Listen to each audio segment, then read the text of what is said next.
Thank you, Ben, for coming today. Ben is an international representative from the Australian Association for Bush Adventure Therapy, of which I am a South Australian representative, along with Uncle Ken Jones.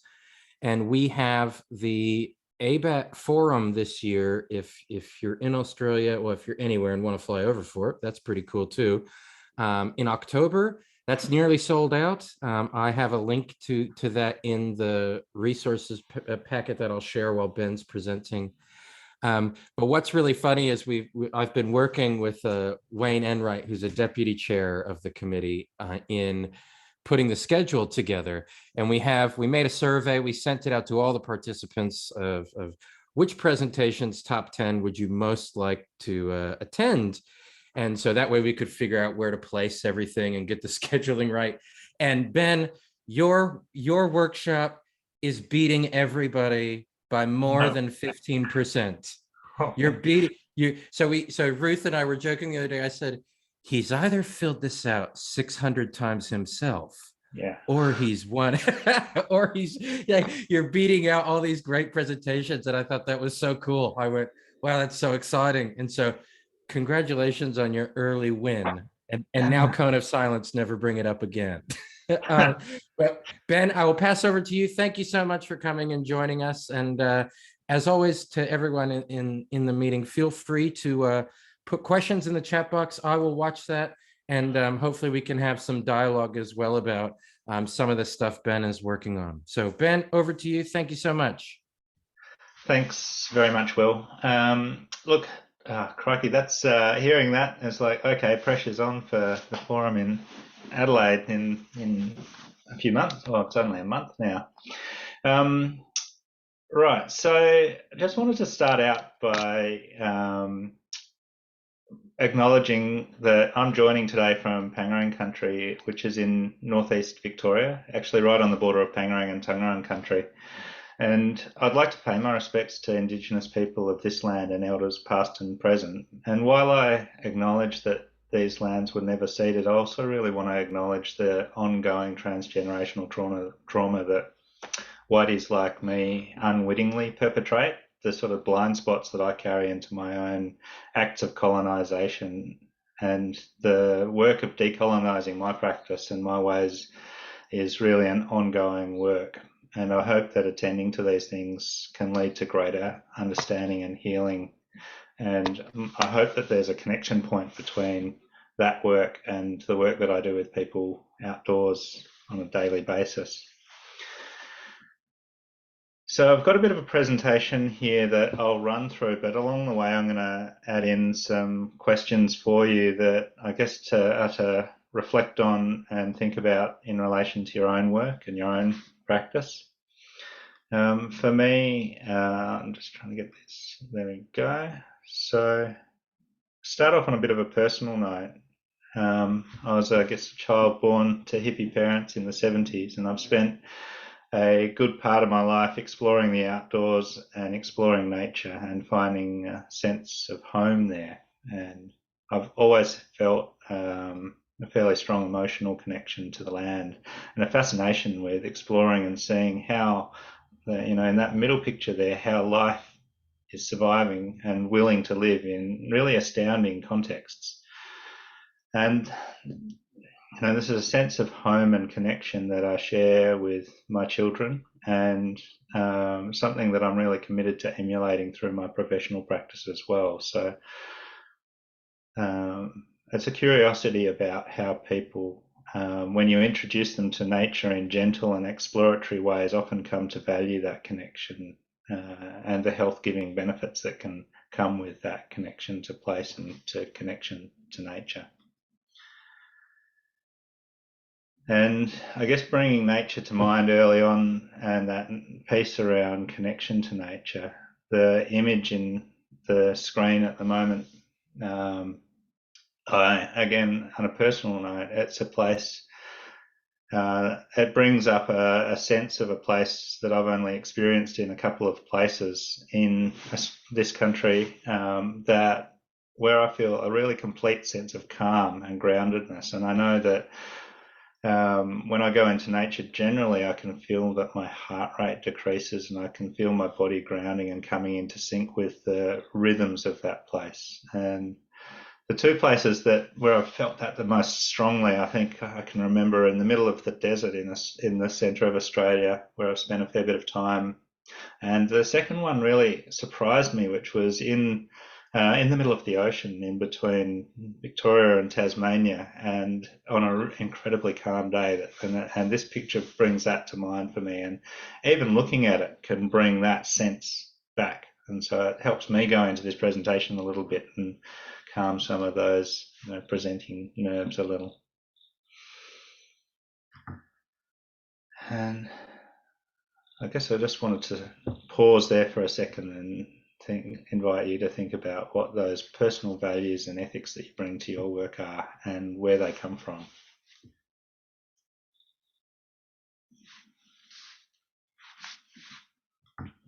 In my professional work, I work with Adventure Works Australia. It's an organisation that myself and a couple of colleagues run in Victoria and in Tasmania, and we work in a really diverse range with diverse groups of people. And I guess the three pictures on the screen there are programs that we have run in the past, and the third one that is really building a lot of momentum at the moment. And the first one there is around work that we've been doing in the family violence recovery space in Victoria.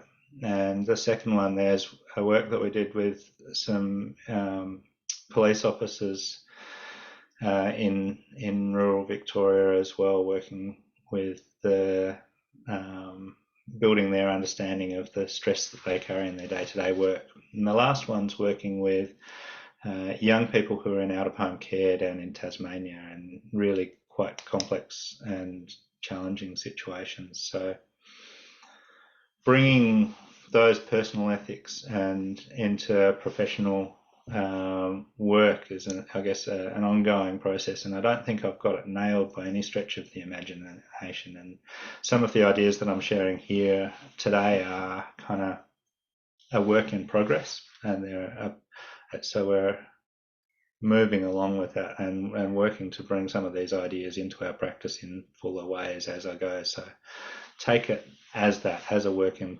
practice, and as a story that hopefully is useful for you as well. So the title of this presentation was thinking about this backdrop that we're working in an increasingly stressful world. And it's not wanting to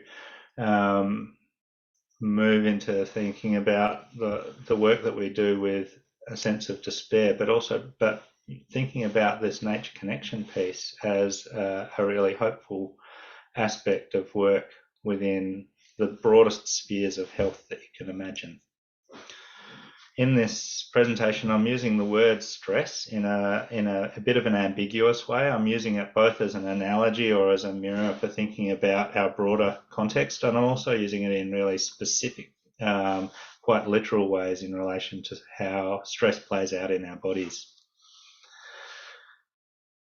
And I wonder too about whether you in your work practice or in your personal life worry about some of the global trends in human health and some of the events that are occurring in relation to planetary health. For me, the connection point in this piece around thinking about planetary health and global health starts at a personal level. For where I live in the northeast of Victoria, only 15 kilometres away, at the edge of the fires that happened a couple of years ago that burnt over between 1.5 and 2 million hectares of bush between Gippsland and Queensland. And so while I wasn't really directly affected by that, it brought some of those issues really close to home, I guess. And certainly some of the people that I work with were significantly affected by those events. And from an ecological perspective, those fires, there was, I think, 170 species lost over 50% of their habitat. 170 sort of rare and endangered species lost half of their habitat. And that's recovering slowly now, but the impacts of these things are quite stark. And so that's where the personal connection to that is. But thinking about that, stepping back even more, thinking about some of the global statistics in relation to human and planetary health.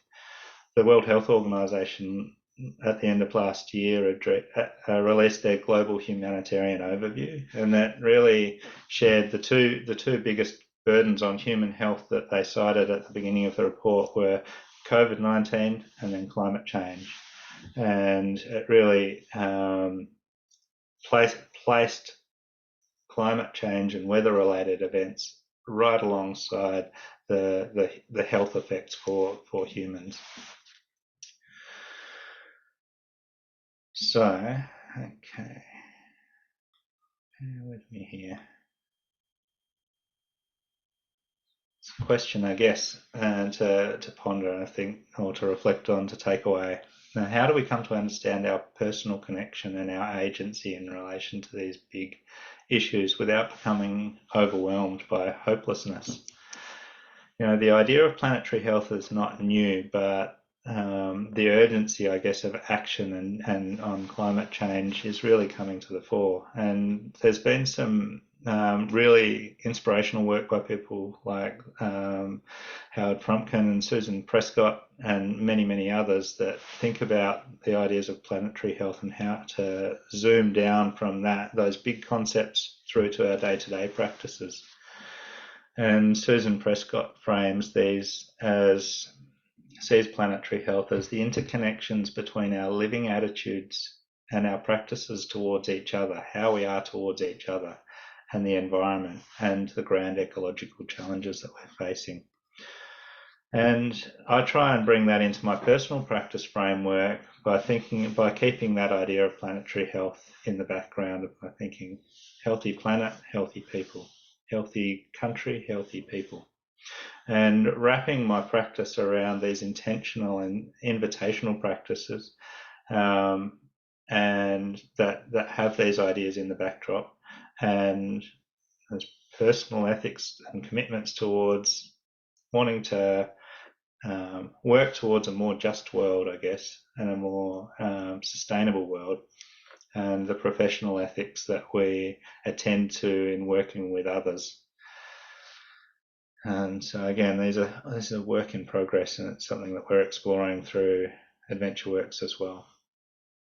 But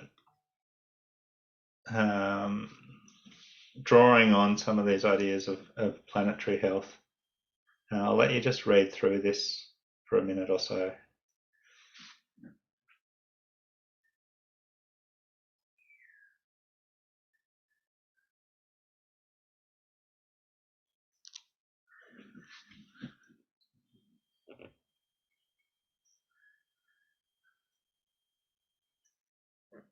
So Susan Prescott leads an international initiative that puts the planet into human health and how to consider human health in a wider ecological context.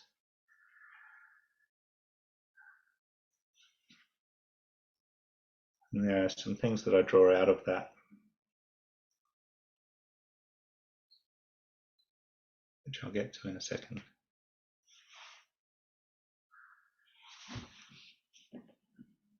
This is one of the pieces that Susan brings, that human health.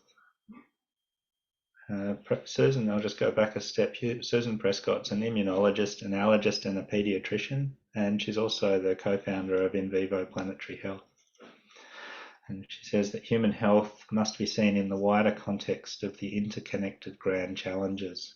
Declining immune health reflects ecosystem disruptions on all scales. Immune health is fundamental to all human functioning, and the current ill health is a measure of our declining lifestyle and environmental health.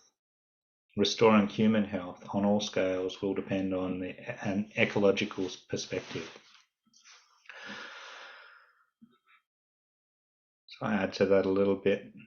When I was reflecting on the Canmore Declaration, I was thinking about those aspects and what are the connection points between our current health systems and our emerging outdoor health sector, and pulling some of these pieces out, thinking about that, how there's already a really strong movement towards thinking about human health in a biopsychosocial way rather than just a biohealth or a psychological health in these sort of discrete packages. And I guess what I think that our work in outdoor therapies can offer is the establishment of these emotional bonds between people and the land. And I reframe that to think about ecological interdependence.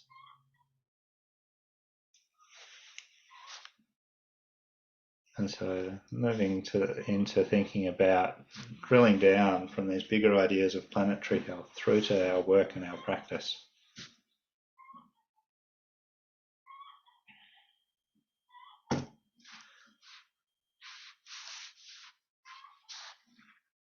So in Australia, what does it look like? Part of it I'm actually studying at the moment, and part of my literature review last year, I was really looking to try and think about where does outdoor health practice sit within the Australian health system.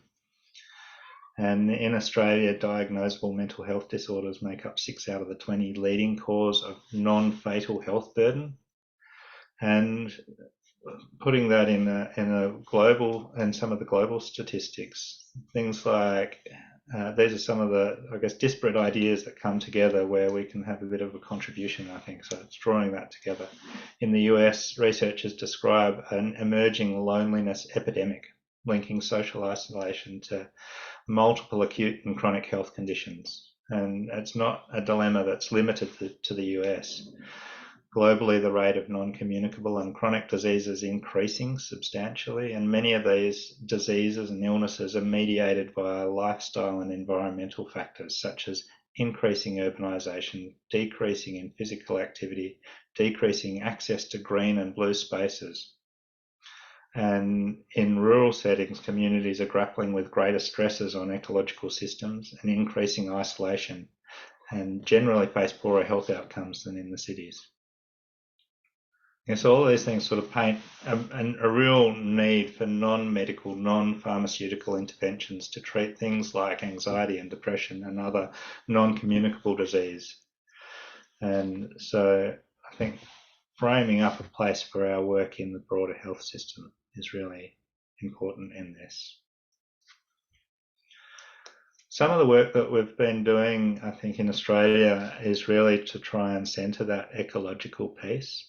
And part of the a lot of the work that done by a colleague of mine, Anita Pryor, has brought that ecological lens into that alongside that biopsychosocial lens.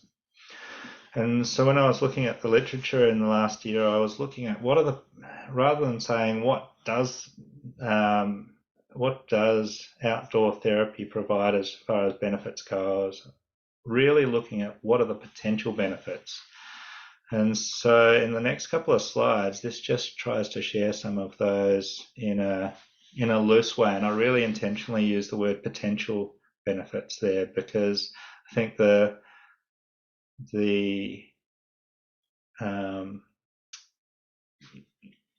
become real benefits based on the quality of the services that we provide, and they always kind of exist in this potential way until they become real in a very subjective way. But just having a flick through some of these, it's an extension on this biopsychosocial eco framework to think about some of the potential positive benefits that come. I'm going to go through these relatively quickly because it's not my intention to read out all of them or for you to read out all of them, but just to get a bit of a snapshot, see what your eye is drawn to in that.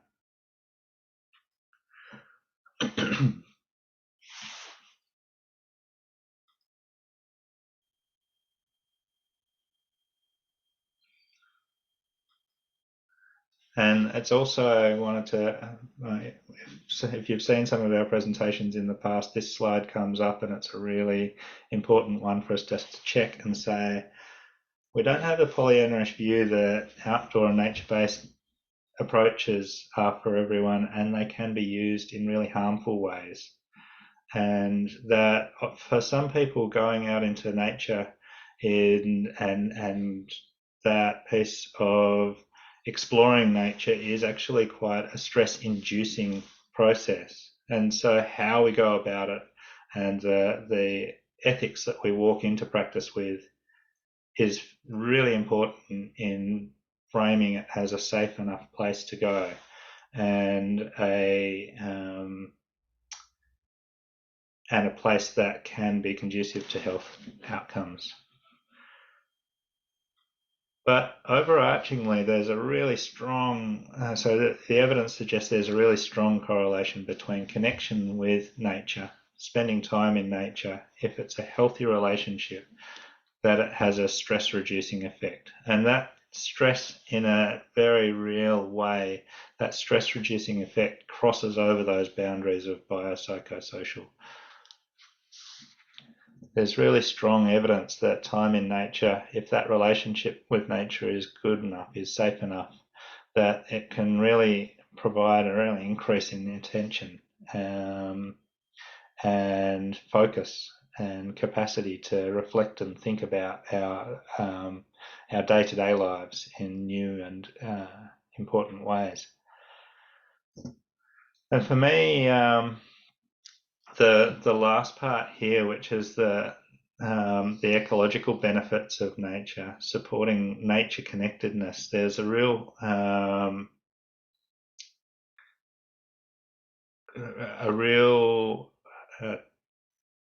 I'm struggling to find the word here. It's like the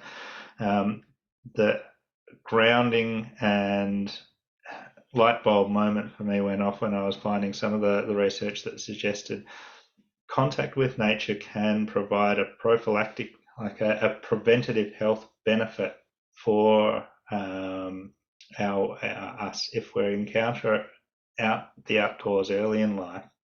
Early life exposure to natural environments has a really important number of long-term effects. The exposure to beneficial microbiota in the environment during the early life has really profound effects on the development of our immune systems and on the prevalence of chronic inflammatory diseases, which are also really closely tied to like they're becoming thought of as stress-related diseases. And early life exposure to nature can amplify the benefits that we get if we reconnect with nature later in life. And so I think this piece about how contact with nature and that healthy relationship with nature can provide some of the things that I think potentially, I don't know, some of the things that might be missing in our society as we move forward. Okay. Now, I'm just noticing that as I'm presenting here, this middle picture, I don't know if you can, is it coming up as a square block for you guys? Or Yes. is that, yes. Don't know what's going on there. Can imagine that square, maybe it's actually a really useful metaphor in there. This square block, actually the image in that is of a human brain. So just imagine a little sketched image of a human brain. I don't know why it's not showing up. Hopefully the others come up okay. Yep. Everything else looks good. So for a little bit now, I'm going to unpack this framework that we're putting together around safe enough outdoor practice. So it's kind of trying to build on what I've talked about so far, but place that in a framework that we're thinking about how we step in and layer into, well, for me, it's outdoor therapy practices. And I guess the invitation is to draw the analogies for your own work and practice. Yeah. So this is the first slide, and I'll break it down as we go. Okay. this framework really tries to integrate attachment theory, neurodevelopmental theory, narrative therapy, which is my background, my strongest training background, and experiential learning theories.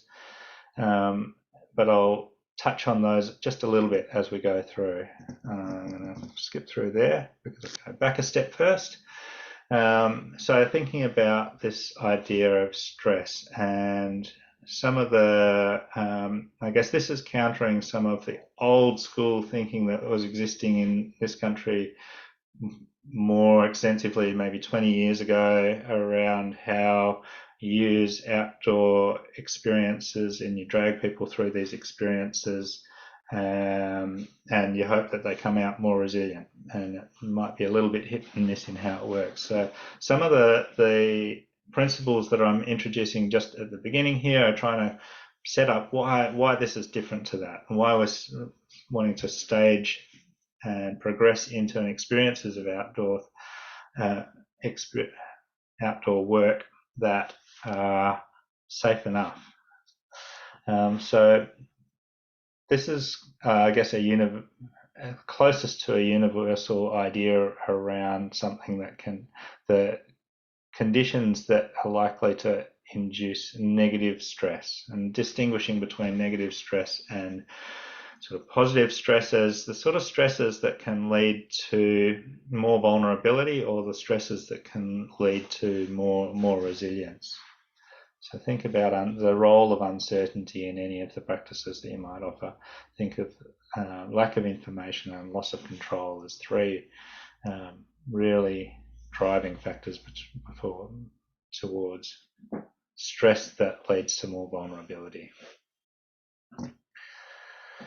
I'll really just chuck this slide in here to just,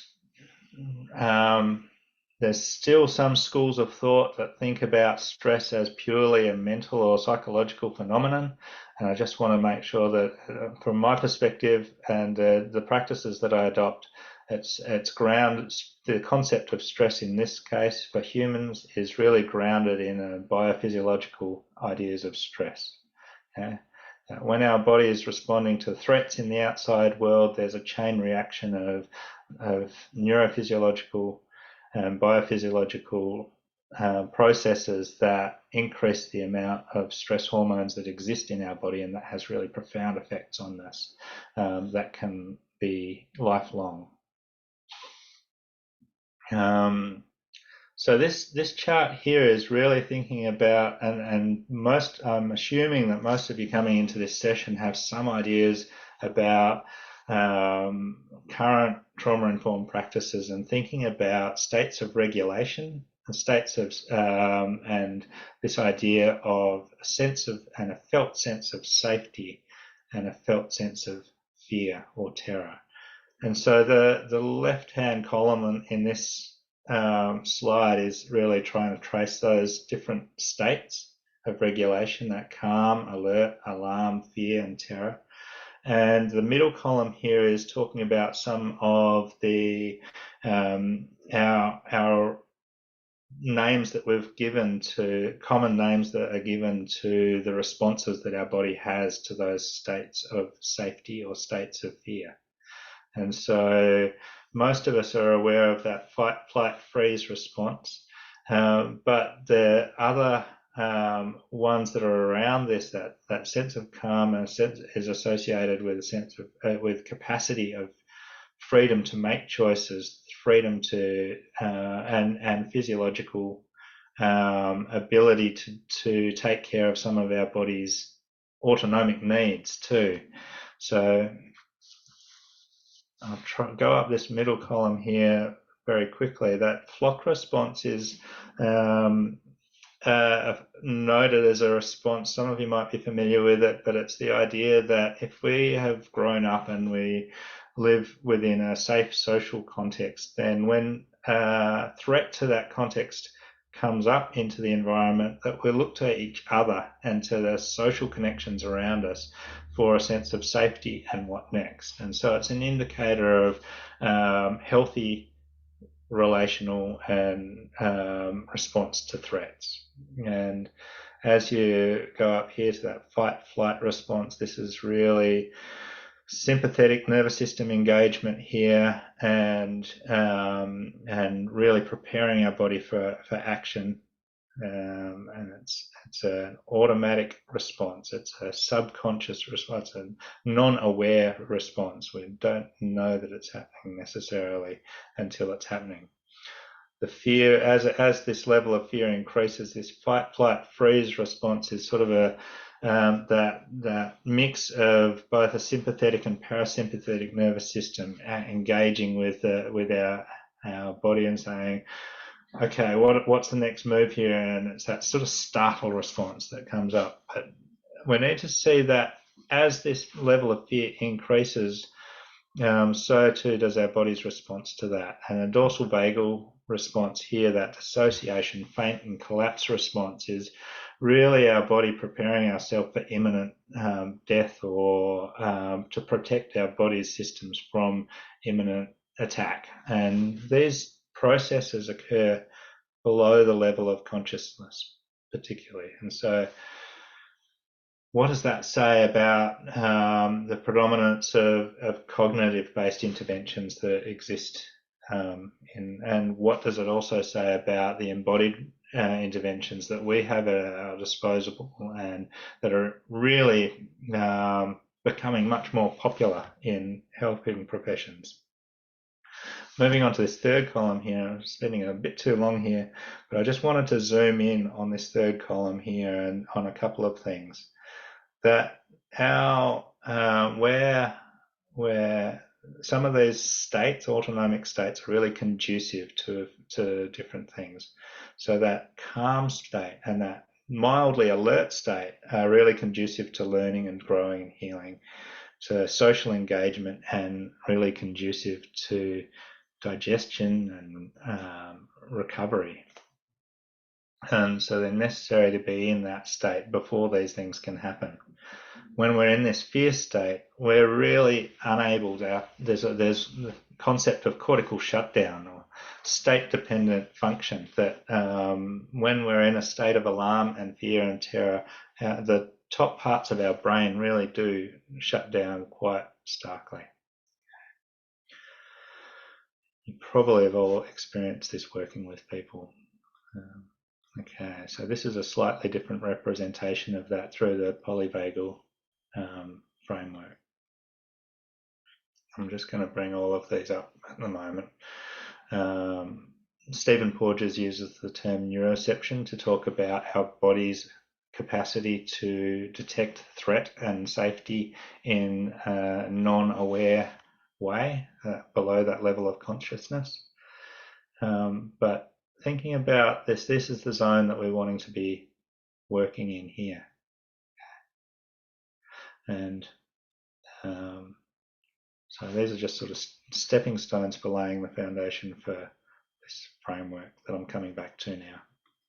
Okay, we have the grey block in the middle there, our grey block of a brain. But so this framework really tries to draw on ideas of attachment theory, where we're wanting to establish in a therapeutic relationship that safe base.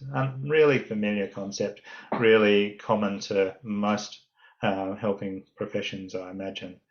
And I guess the introduction of it to this model is thinking about wanting to try and have that cycle between creating a safe base, and that stepping out into a place of exploration and play and growth. And using the words play and exploration are really intentional from a neurodevelopmental perspective when we're thinking about the effects, and particularly the effects of trauma that's occurred earlier in life, where we need to go back to those things that we might have missed out on early in life. That play, that exploration of our sensory world needs so much attention. And a fella that I was working with just last week came up with term. It's like bush kinder for adults is what we're wanting to try and achieve with our work. And that's, to me, it's like, that really resonates. But this pendulation between safe base and exploration. So we go out and we come in. We go, and it's both a movement out to the edges of where our felt sense of safety and exploration are, and back to that safe base. But it's also a cyclic in that safe base changes and increases as our experience of the world around us increases. And so it's a cyclic concept as well, which is really crucial to experiential learning processes where we think, where we act and reflect, and act and reflect. And it's the crucial nature of that safe base, safe relationships, which enabling of that reflective process and reflexive process within it. All right. What's going to come up next? Okay. So from a neurodevelopmental perspective, or from a thinking about what are some of the conditions that are really conducive to growth of new neurons and the establishment of neural patterns, so synaptic pathways in our brains. These blue little phrases here point towards these, that moderate level of predictability. You can relate this back to some of those previous slides. Novel embodied experiences. Okay, so that novelty being the newness of experiences that will potentially sidestep when our neural pathways become habituated or have us acting in really kind of habitual patterned ways. The newness of experience can sometimes sidestep that, so that we can create in our outdoor contexts new experiences of self, new experiences of social relationships, new experiences of the places that we inhabit.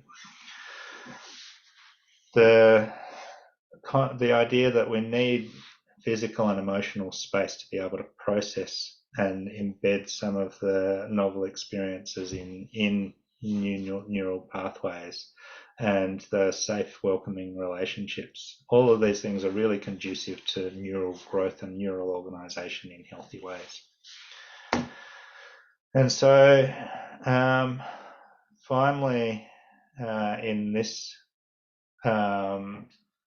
set, I guess, of slides is this reflexive and self-referencing set of questions that I've put together to help us think about how we're checking in with those experiences along the way.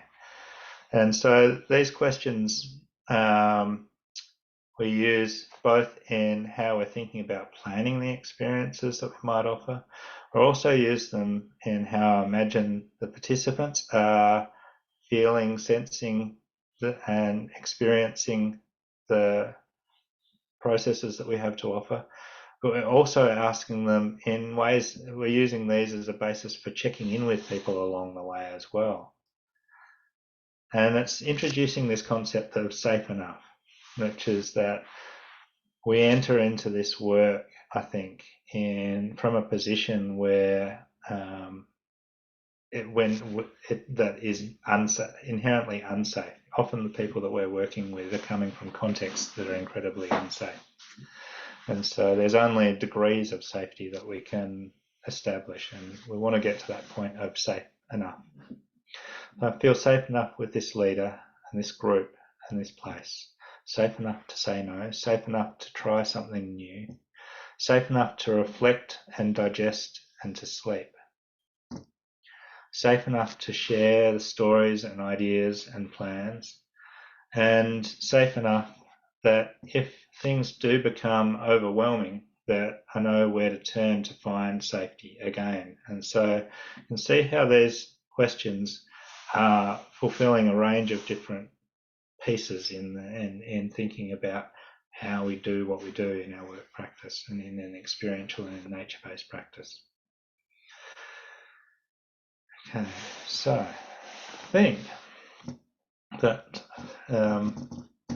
that brings it all, I guess, together to an extent.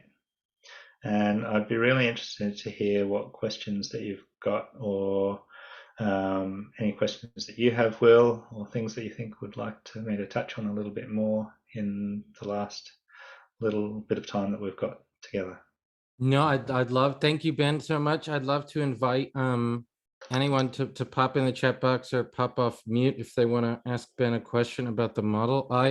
I've been really, I guess this is something new, a bit from my research, and not to dive into this, but this idea of safe enough to say no and safe enough to try something new seems really important to me, because the slide you had, I put this in the chat box, the slide you had about what makes for stressful experiences with the 3 factors across there.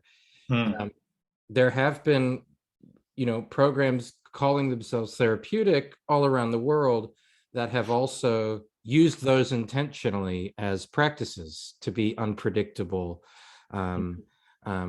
these to have no escape, these sort of things. So I think it's really good to take the neuroscience, which can be neurobabbly, it can be really intense and depth and hard to wrap our heads around. And then as Patrina said, being able to use that to create a link between what we do outdoors and what we call the therapeutic stuff. So thanks for that. And I'm happy to pass that to other people who want to jump in and have a dialogue.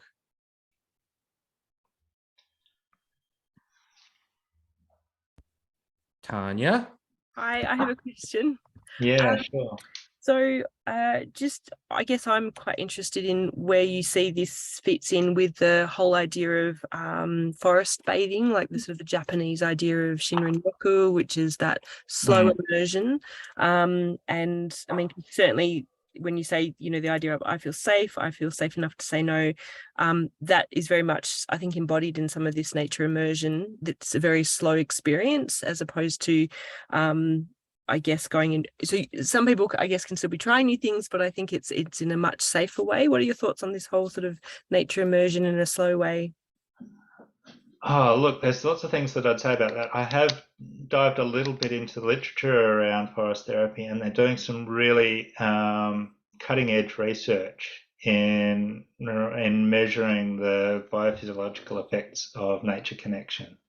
And so I'm really interested in the maps that are coming out of that, of pathways to health from nature connection. They're very specific.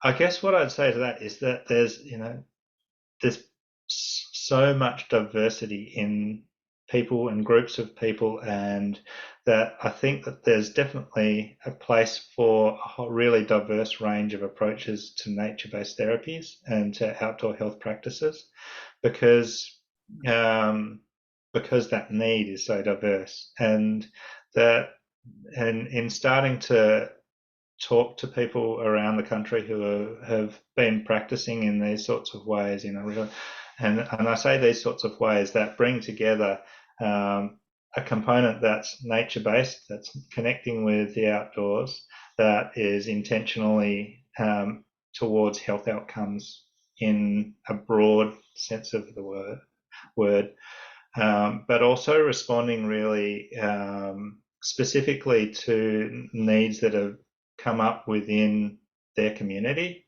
And you see this real heterogeneity in how these ingredients come together.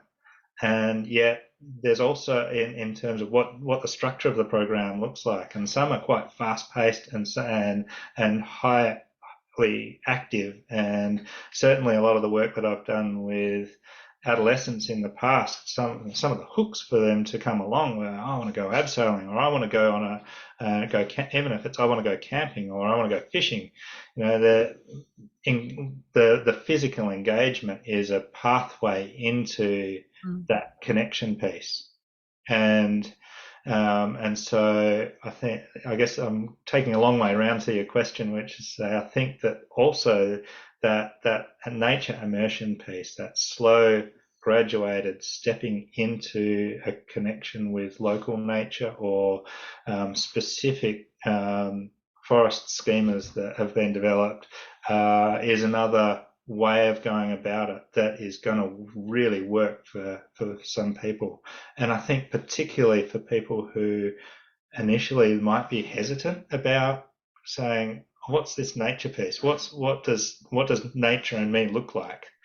But I think in broadening that tent of what outdoor health practices look like, including things like horticultural therapy, therapeutic horticulture, equine and animal-assisted therapies, ecopsychology and ecotherapies, and there's a colleague of Will and ours that works in Western Australia is doing global research around surf therapy, and so there's different approaches to that connection with nature that look quite different, but enable participants they're working with to step into that connection in different ways that are culturally resonant for them and their point in time.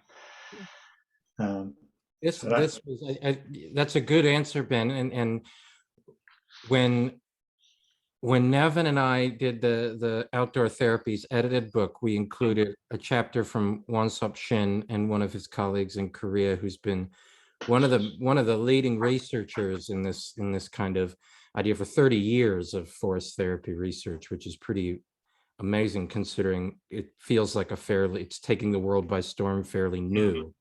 But I think it does get into, when we think about therapy as a verb, something that's done, it's always a cultural enterprise, and culture is a huge part of that. And so we can, sometimes there can be, I think one of the things we're learning about forest therapy is taking another culture's sort of practice and then just dropping it in to a westernized view doesn't always necessarily work.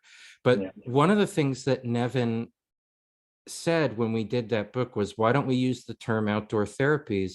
Not because there's anything wrong with adventure therapy, but because, do the forest therapy people engage with the adventure therapy people? Do they engage with the equine therapists? Do they engage with the surf therapists? Do they engage with so we all have all these things totally linking us, and our differences are probably razor thin. And then, but we tend to get a little bit sometimes divided in terminology, and we play the name game. Is this nature-based or adventure or wilderness or bush adventure or wilderness adventure or outdoor behavioral? What do we call this thing? And so I think one of the reasons I like trauma stuff, I understand it, but I also get lost in it sometimes. And even though, like tomorrow we hear from Graham Pringle, and one of the reasons I have a lot of respect for Graham is his model is so well thought out. And the reason I liked what Ben did here is it's a model that's really well thought out, and it's informed by evidence and research and critiqued. So it's really, I think sometimes we can get lost in the name game, or make the boundaries way too big. That I don't do that, so I can't talk to that person, instead of really knowing that we're all. So I think the forest therapy thing really links. Like if we use the word adventure, that's probably different.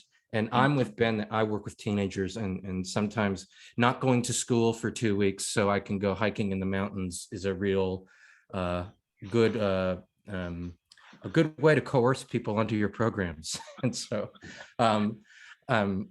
but yeah, I think the forest therapy thing is good. And I hope that, like in that chapter, they talk about in South Korea, they have, think about how different this is to Australia. They have government forests that any practitioner can take their clients to for free, and they're insured to be there. They don't have to register, and they can just go and be in the forests. In Norway, where Ben and I just were 2 months ago, feels like we just got back, Ben. I can't believe it's already September. I know. In Norway, they have an open air lifestyle, and many of the Scandinavian countries have freedom to roam laws. So if you're far enough away from someone's physical dwelling. So if there's a farm, you can camp anywhere you want on that farm, as long as you are far enough away from that person's physical space. So think about the difference of gatekeeping nature, which is important. They don't have bushfires like we do. There's all different cultural context, but the difference of culture that doesn't necessarily, it has a closer connection and kinship to the lands in which they are, in which they're playing in. Pete, you have a question? Thanks very much. And thanks, Ben. I'm a social worker and I work with the community mental health team. And we're running a nature-based intervention that's essentially over 10 weeks. And we're just walking for 10 weeks in just different naturally diverse areas in the Illawarra. At the end of the walks, we generally just have a brief discussion, just kind of about like what stood out for people, what did people find particularly beautiful, or yeah, what stood out for them. And then we could ask questions around kind of like, what did they notice for, within themselves, or what were they thinking or feeling about that experience? I was just curious if you had any other suggestions about any other questions that might be quite helpful in helping people thinking about that experience. Yeah, look, that's a really it's a great question. My training background, which I guess I fall back to often in thinking about the talk-based component of the work, which I guess is coming up in having questions, is in narrative therapy. And so there's a whole range of different structures that and maps for questioning that I've found really useful in that space. And I can link you to some resources in relation to that, but you'd still be building the bridge between those practices and what you're doing in the context of your work. I'm really interested in, I guess, I have a personal interest in the way that encounters with nature shift our sense of ourself and and can unsettle some of the taken for granted assumptions that we might make about our own position and our own capacity, and expand those in incremental ways. And so I think timing of questioning is also really subjectively important too. And so sometimes for people, just going and experiencing and sitting with a felt sense of difference is enough. And for sometimes that reflective process within the experience, we're going, what just happened there? Was that like, and just being curious about I guess that knowledge of participants that you have, much more intimate knowledge of participants that you have, when you can notice the different ways that people carry themselves when they're moving into some outdoor experiences, or they're coming back from some outdoor experiences. You can notice the subtle shifts in those things and be curious about that. But also, I guess I'm seeing an evolution in my practice too, that's bringing in different aspects of mindfulness too, which is, I guess, that developing a literacy for our somatosensory experience in nature, and increasing our, I guess, the awareness of the effects that in various different encounters with nature and adventure and experience and the social experience, being curious about how the shifts in those experiences play out in a felt sense as we're going through the experience, and then gradually, incrementally putting language and story around that's related to identity and capacity and values and worth and those sorts of things. So I don't know if that gives you that doesn't give you a direct answer to that, but maybe Wheeler or somebody, well, if not, I'll put a link in the side there to the Dulwich Centre in Adelaide, who have a whole bunch of free resources around introduction to narrative practices. And so, yeah, maybe if we That'd be Actually, great. Thank you. Pete, can I just ask, have you connected to First Nation community in that space yet? I've tried. Yeah, that there are different organizations in our area that I've reached out to, and yeah, it's just difficult to find someone with, I suppose, with the time, really. Yeah, definitely. That's a problem, I think, across all our areas. There's not always someone with the time, but I think something that I've noticed, certainly where I am, is that in terms of like building relationships with them, there are still elements that I can bring into the practice, and even if it's just getting kids to do their own acknowledgement of country, for example, what it means to them, so it's something that's personal, or even getting them to sort of see to sort of, I guess, start to see a different perspective of country. And even if it's learning one word, or, like I think there's still elements that, that if you build a relationship with First Nation community, you can sort of talk to them about what things are okay to bring into this space. Obviously, there are some things that are not appropriate because it has to come from them. But there's certainly elements, I think if you chat with your community and just, find out what things are shareable, Yeah. No, it's a good point. For one of the interventions, we were really hoping to have someone of an Aboriginal background come along on the walk with us, who could just share some perspective, a different perspective anyway.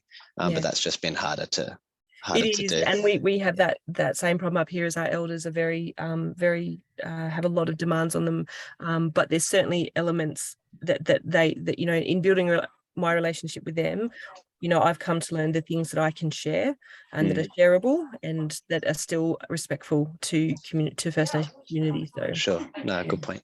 Yeah, really important. Well, with 2 minutes left, does someone else have one more thought or question?